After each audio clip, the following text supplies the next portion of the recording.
કોલેજના માનનીય પૂર્વ પ્રિન્સિપાલ શ્રી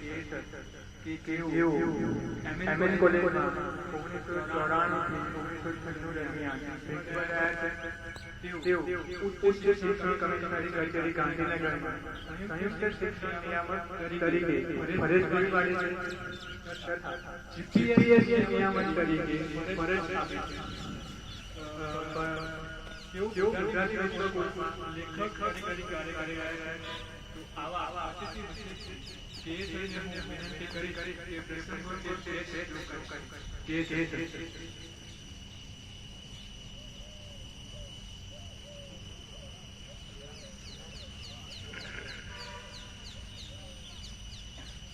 જય હિન્દ।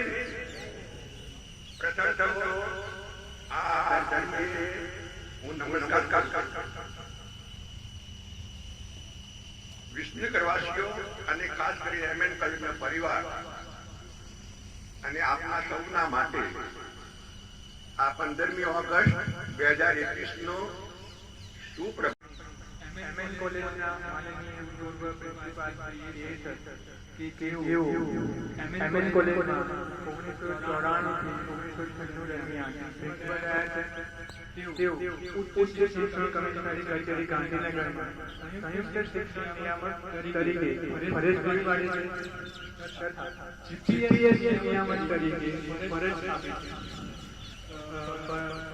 કેવું ગુજરાતી રચનામાં લેખક અને કાર્યકારી તો આવા અતિથિ કે થઈને હું વિનંતી કરીશ કે પ્રસંગો જે છે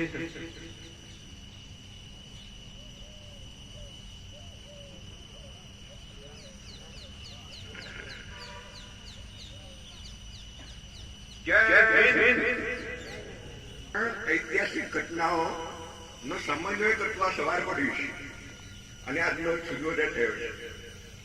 આ ત્રણ ઐતિહાસિક ઘટનાઓ એટલે કે સૌ પ્રથમ તો 15મી ઓગસ્ટ 1947 ના દિવસે આ ભારત દેશ આઝાદ થયો. આ એક અંગ્રેજોની ગુલામીમાંથી મુક્ત થયો. આ એક પ્રથમ ઐતિહાસિક ઘટના. બીજી ઐતિહાસિક ઘટના એ કે આજે જે ધ્વજ ફરકાવ્યો એ ભારતની અંદર ધ્વજ ફરકાવવાનું આજે 121મા વખતનું શ્રેય એ મને જાય છે. અત્યાર સુધી ભારતની ધરતી ઉપર 100 વખત ધ્વજ ફરકાવી ચૂક્યા છીએ આપણે. સૌ પ્રથમ અમદાવાદની અંદર કોંગ્રેસ ભવનમાં 1921 ની અંદર ધ્વજ ફરકાવવામાં આવેલો અને ત્યાર પછી અંગ્રેજોની શાસન હોવા છતાં પણ દર વર્ષે ધ્વજ ફરકાવવાનું આયોજન સતત રહેલું છે. જે પરંપરા 100 વર્ષ પૂરા કરી અને 121મા વર્ષમાં આજે પ્રવેશે છે. એટલે એ પણ આપણા માટે એક ઐતિહાસિક ઘટના કહી શકાય. અને ત્રીજી એક ઐતિહાસિક ઘટના એવી છે કે આ કોલેજને, આ હેરિટેજ કોલેજને, આ કોલેજ 75 વર્ષ પૂરા કરી અને અમૃત મહોત્સવ ઉજવવા તરફ જઈ રહી છે. એનું પણ આજે આ સુપ્રભાત આપણા માટે અવિસ્મરણીય રહેશે. આવી ત્રણ ઘટનાઓના આજે આપણે સહભાગી બન્યા છીએ તે માટે આપણા સૌના ગૌરવની આ વાત છે. મિત્રો, આ કોલેજ નું વર્તમાનપત્રમાં અને મારા મોબાઈલ ઉપર જાણ્યું કે ચાલુ સાલે 75 વર્ષ પૂરા કરી અને અમૃત મહોત્સવ ઉજવવા માટે જઈ રહી છે આ કોલેજ. ત્યારે ખરેખર અમારા જેવા માટે તો એક સુમેળનો અવસર કહી શકાય. અમારું તો આ એક પ્રકારનું સપનું છે કે જે કોલેજની અંદર 4 સ્થાનો મેં શોભાવ્યા છે. આ કોલેજના ભૂતપૂર્વ વિદ્યાર્થી તરીકે, આ કોલેજના ભૂતપૂર્વ બાયોલોજીના ડેમોન્સ્ટ્રેટર તરીકે, આ કોલેજના ભૂતપૂર્વ બાયોલોજીના અધ્યાપક તરીકે અને આ કોલેજના ભૂતપૂર્વ આચાર્ય તરીકે નું સ્થાન હું ભોગવી ચૂક્યો છું અને એની સેવા કરી ચૂક્યો છું. એટલે મારા માટે તો એક સૌભાગ્યની વાત કહી શકાય, ગૌરવની વાત કહી શકાય. મિત્રો, જ્યારે કેળવણીના પ્રણેતા એવા રાજવી વડોદરાના સર સયાજીરાવ આવે તો વેપાર કરવા માટે કોઠીઓ સ્થાપી, પરંતુ એમને જાણ્યું કે ભારત તો 362 રજવાડામાં વહેંચાયેલું છે. એમના અંદર રાજાઓને લડાવી અને પોતાની સલ્તનત સ્થાપી અને 1757થી ભારત ગુલામીની જંજીરોમાં ચકરાઈ ગયું. 100 વર્ષ સુધી ભારતની પ્રજાને એટલો ત્રાસ આપવામાં આવ્યો અને ત્રાસને પરિણામે 1857 ની અંદર ભારતની અંદર સ્વાતંત્રતાની ચળવળ શરૂ થઈ, એક વિપ્લવ શરૂ થયો અને 1857 પછી 1942 સુધી સ્વતંત્રતાની ચળવળ ચાલુ જ રહી. એમાં અનેક નવયુવાનોએ, અનેક સપૂતોએ દિવસ આપણા માટે એક સુવર્ણ દિવસ બની ગયો અને ત્યાર પછી એ સ્વતંત્રતાના આપણે એ ભાગશાળી બન્યા. મિત્રો, આજના દિવસે આપણા સૌના ભારતીય નાગરિકો માટે 2 બાબત મહત્વની બને છે. પહેલી બાબત એ કે આપણે શહીદ થયેલા યુવાનો, અરે તમે વિચાર કરો કે શહીદોની સંખ્યા કેટલી હતી. એ વખતે લડતની અંદર અમદાવાદ ગુજરાતનું એપિસેન્ટર હતું. એકલા ખાડિયાની અંદર હાલની તારીખે 65 શહીદોની ખાંભી આવેલી છે. આટલા નવયુવાનોનું લોહી રેડાયા પછી ગુજરાતને અને ભારતને સ્વતંત્રતા પ્રાપ્ત થઈ છે. એટલે એ શહીદ વીરોને આપણે આજના દિવસે યાદ કરવા એ આપણી પવિત્ર ફરજ બને છે. એટલે શહીદોને યાદ કરીએ. અને તેથી જ કોઈ કવિએ ગાયું છે કે શહીદોની બલિદાनी એ યાદ કરવું. એ મેરે વતન કે लोगो जरा आंख में भर लो पानी, जो शहीद हुए है उनकी યાદ કરો કુરબાની. અને શહીદો અંતે એટલું પણ કહે છે એ પંક્તિની અંદર કે અબ તો તમારે હવાલે વતન સાથીઓ, અમે તો જઈએ છીએ પણ આ વતન તમારે હવાલે કરતા જઈએ. એટલે મિત્રો, આજના દિવસે આપણી બીજી પણ એ જવાબદારી બની જાય કે આપણને પ્રાપ્ત થયેલી આ સ્વતંત્રતા એનું જતન કરવાની, એનું રક્ષણ કરવાની અને એનું સાર્વભૌમત્વ જાળવી રાખવાની જવાબદારી આપણી સૌની છે. અને એ આપણે નિભાવવા માટે આપણે જે સ્થળે હોઈએ, આપણને જે ફરજ કુદરતે આપી હોય એ ફરજ પ્રત્યે સજાગ રહી વફાદારીપૂર્વક ફરજ નિભાવી અને આ દેશના વિકાસની અંદર યશભાગી બનીએ એવો આજના દિવસનો સંકલ્પ રહેલો છે. જય હિન્દ.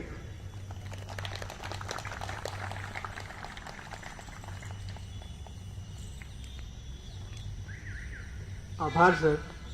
હવે હું આપણી કોલેજના માનનીય પ્રિન્સિપાલ સર આરડી સરને વિનંતી કરીશ કે પ્રસંગોચિત 2 શબ્દો કહે. સર.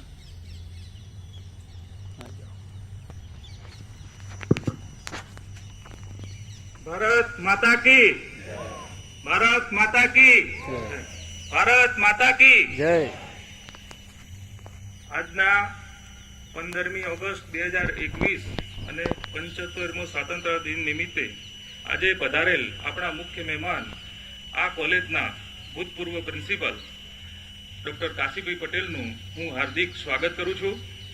આજે પધારેલ આપણા ભૂતપૂર્વ અધ્યાપકો, હાલના અધ્યાપકો, બદલી પામીને આવેલા હાજર રહેલા અધ્યાપકો, એનસીસીના વિદ્યાર્થીઓ, એનએસએસના વિદ્યાર્થીઓ અને વર્ગ 3 અને વર્ગ 4નો સ્ટાફ મિત્રો તેમજ વિસનગરના પ્રજાજનો તમામનું આજે 15મી ઓગસ્ટ 2021ના 75મા સ્વાતંત્ર્ય દિવસે એમને સ્વતંત્રતા દિવસ નિમિત્તે શુભકામનાઓ પાઠવું છું અને તેમનું હાર્દિક સ્વાગત કરું છું.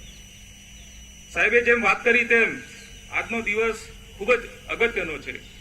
1.5-2 વર્ષની કોરોના મહામારીમાંથી અને ભયના વાતાવરણમાંથી આપણે ધીરે ધીરે બહાર નીકળતા જઈએ છીએ અને થોડો હાશકારો અનુભવતા જઈએ છીએ. અને સાહેબે જે વાત કરી કે આજનો દિવસ કેમ અગત્યનો છે, આજનો દિવસ સાહેબે જે ઇવેન્ટ પણ ગણાવી કે 75મો સ્વાતંત્ર્ય દિવસ છે અને આપણી કોલેજને પણ આ વર્ષે 75 વર્ષ પૂરા થતા આપણે ડિસેમ્બરમાં અમૃત મહોત્સવ ઉજવવા જઈ રહ્યા છીએ. આ અમૃત મહોત્સવની ઉજવણી ભવ્ય રીતે આપણે કરવા માંગીએ છીએ. જો કોરોના આપણને સ્વાથ આપે, કોરોનાથી આપણે મુક્ત સંપૂર્ણ મુક્ત થઈએ તો એટલો ભવ્ય રીતે ઉજવીશું કે આ વિસનગરની જનતા, ભૂતપૂર્વ વિદ્યાર્થીઓ અને તમામ યાદ રાખશે કે આ ખરેખર એક ઉત્સવનું પર્વ છે. આપણે ઉત્સવના પર્વ વચ્ચે આપણે આજે સ્વતંત્ર દિવસ ઉજવીએ છીએ તો થોડી સ્વતંત્ર ability to live our life being without being helped or influence. આપણે આપણું જીવન કેળવાની શક્તિ મેળવીએ કોઈના હેલ્પ વગર કે કોઈની ઇન્ફ્લુઅન્સ વગર, એ ખરેખર સ્વતંત્રતા છે.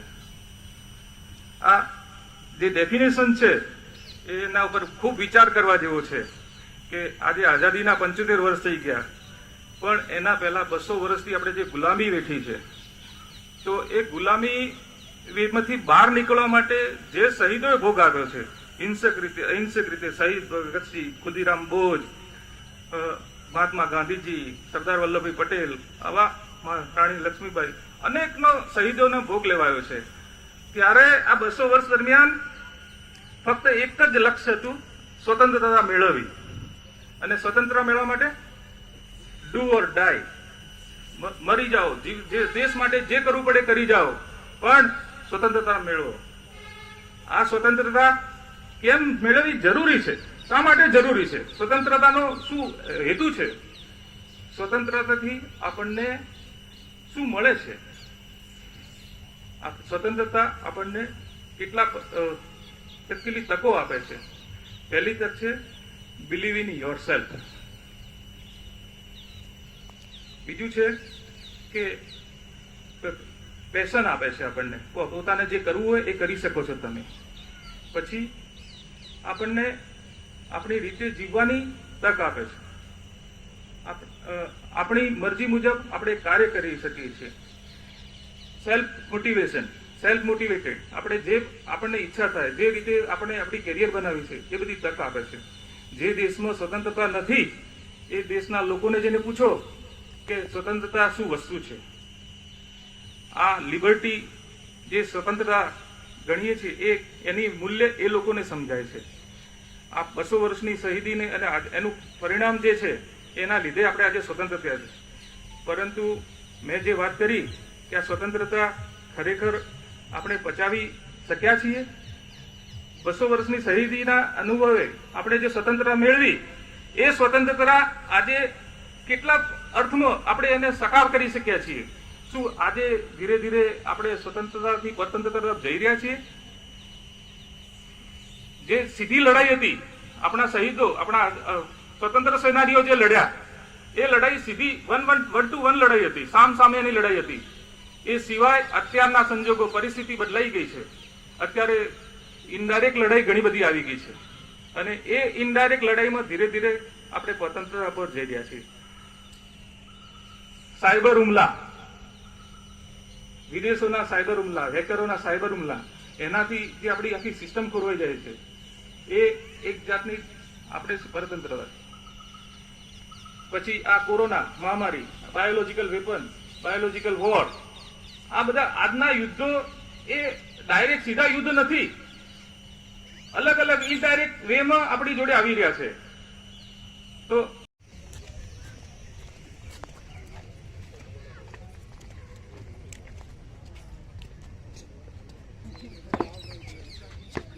Dushman! Dushman!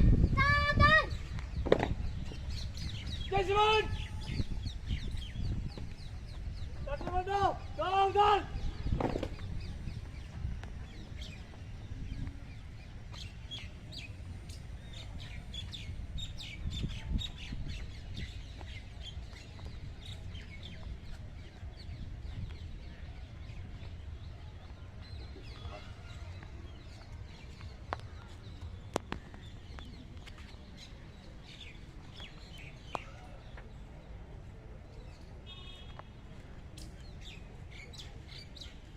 Israel!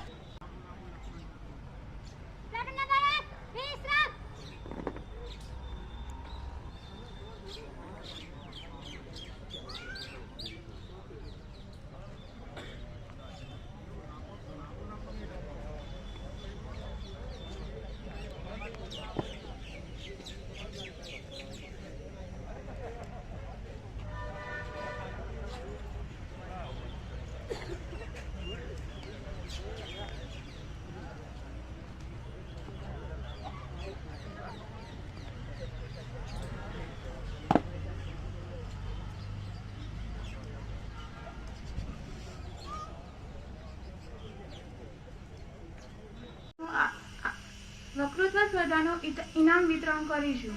પ્રથમ તથા દ્વિતીય નંબરને ઇનામ આપી પ્રોત્સાહન કરીશું.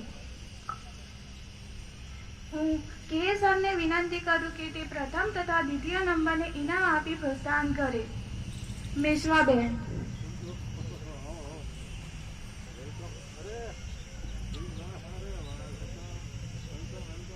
શ્વેતાબેન,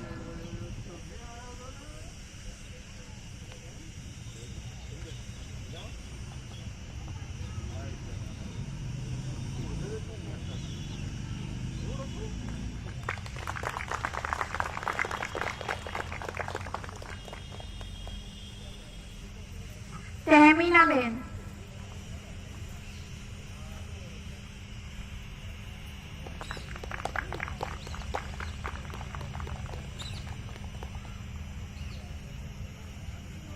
મુસ્કાનબેન,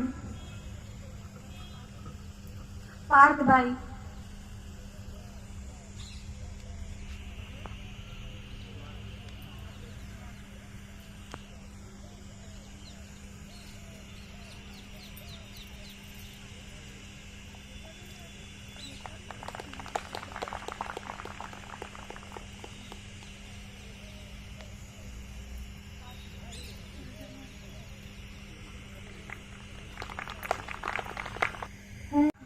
આવનાર દરેક વિદ્યાર્થીને ભેટ આપી આશ્વાસન આપે. સચીબેન.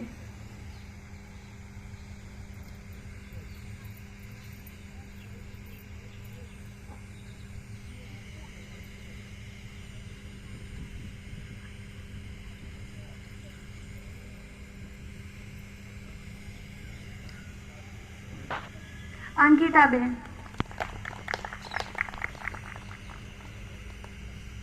વિધિબેન. વિધિબેન.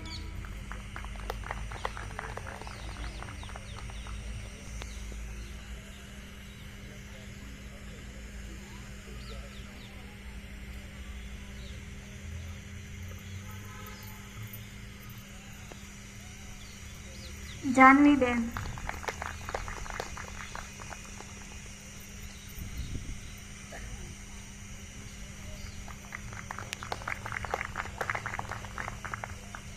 આભાર સર.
મેં વિચાર કર્યો સારું.